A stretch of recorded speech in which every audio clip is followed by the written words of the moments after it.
Hello, everyone, and welcome to the Digital Trailblazer author interview series, an episode of the Driving Digital Stand-Up. I am Isaac Sacolick, the author of Digital Trailblazer, and welcome to Chapter 3. Some of my favorite stories and most important stories are in this chapter.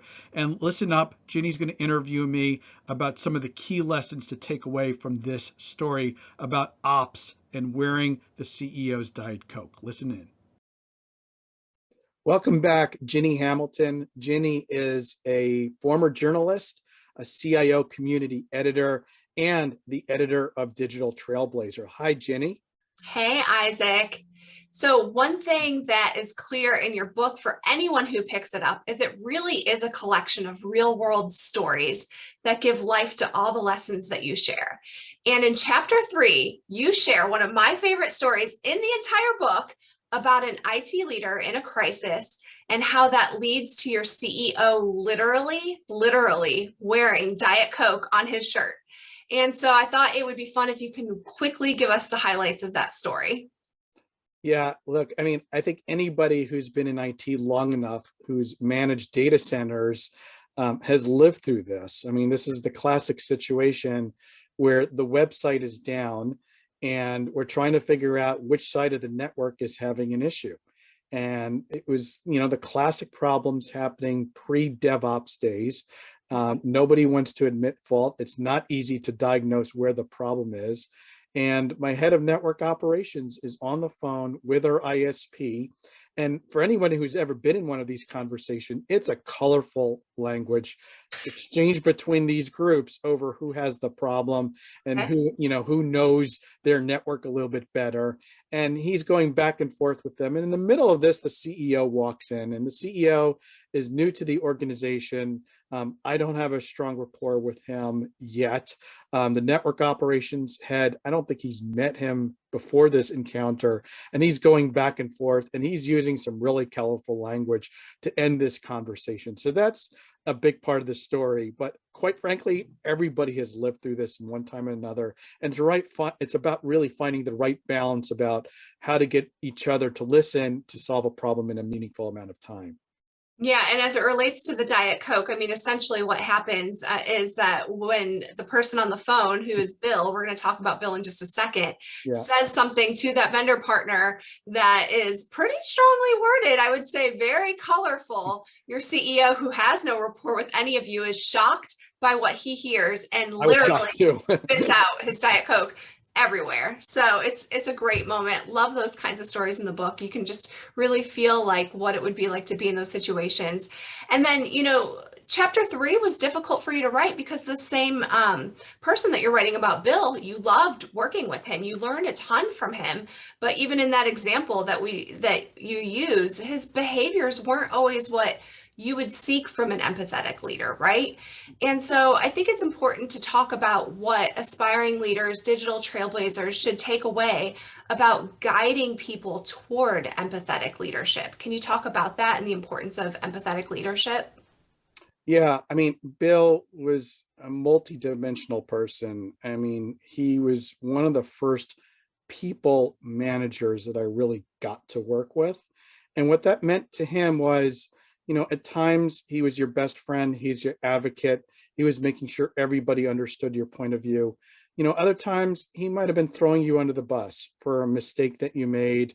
And he was hoping that you understood and forgave him for his punishing behavior sometimes. It was his way of doing things.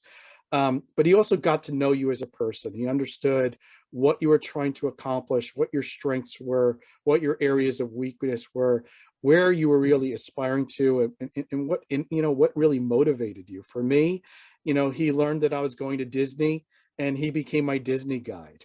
And he showed me, all the ropes of getting around Disney. So I think, he showed true qualities of an empathetic leader at a time when it was scarce in IT. He really tried to understand people. And yes, there were times when his approach was inappropriate, where I wish I had called out what he was doing a little bit more forcibly. But, his intentions were true.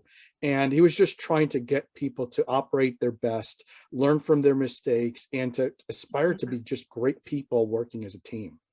Yeah, and a common thread throughout all these conversations is just your candor in the book. Like, you let readers know that in some situations, maybe you didn't handle it as well as you would have now, having had the benefit of leading many different people. But that's part of becoming a digital trailblazer, is going through these situations yourself and learning how to navigate them. And hopefully your stories that you share will help people avoid some of those challenges that they are bound to encounter. And as it relates to challenges, your 9/11 story, which is also in the same chapter, you share, certainly your personal chapter, but how it affected you on that day with your work, because you were in the city, and your work was in the city, and it had a profound impact on you and your team. So can you talk about the lesson for those in IT ops and other risk management roles that you took away from 9/11 and from that experience? Yeah, I mean, Ginny, you know this. I mean, I talk about 9/11. I lived through Hurricane Sandy and Mhm. now, of course, COVID. And I mean, I think the most important lesson is you can't really prepare for these major crises that show up. We're not all prepared for these kinds of things that get thrown at us and what we should do about it.